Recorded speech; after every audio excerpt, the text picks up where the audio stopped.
Di dalam ayat ini Allah katakan, siapa yang melakukan keburukan walaupun kecil sebesar biji zarrah itu, ya, maka Allah pasti akan melihatnya. Allah pasti akan menghisabnya.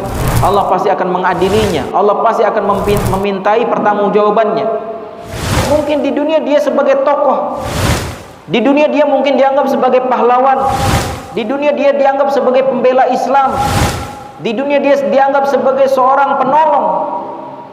Tapi hanya gara-gara salah niat, maka hukumannya berat.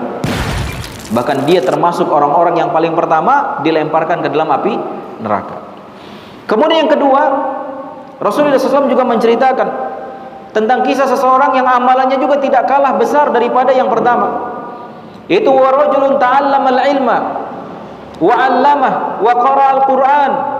Yaitu seseorang yang belajar ilmu agama. Ini kena banget sama kita ini. Belajar ilmu agama dan bahkan mengamalkannya, mengajarkannya kepada murid-muridnya, kepada anaknya, kepada istrinya, kepada suaminya, kepada tetangganya, kepada orang tuanya. Diajarkan itu. Dari belajarnya saja pahalanya sudah luar biasa. Dan kita sering sebutkan hadis-hadis Rasulullah SAW yang menyebutkan tentang keutamaan belajar, keutamaan menuntut ilmu agama. Begitu besar pahalanya, belum lagi mengajarkan. Dapat ilmu bermanfaat, dapat pahala jariah. Yang walaupun dia ketika itu sudah meninggal, pahala akan terus mengalir. Tapi ini ada seseorang yang dia melakukan amalan mulia ini, amalan yang sangat besar tapi salah niat, sehingga di akhirat kembali didebat oleh Allah.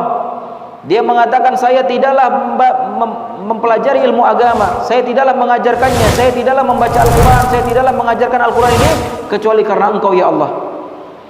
Tapi Allah yang maha tahu, tidak bisa didustai. Engkau tidaklah melakukan itu kecuali supaya dikatakan sebagai seorang alim. Engkau tidaklah melakukan seperti itu melainkan supaya dikatakan sebagai qari, seorang yang bagus bacaan Qur'annya. Maka hati-hati.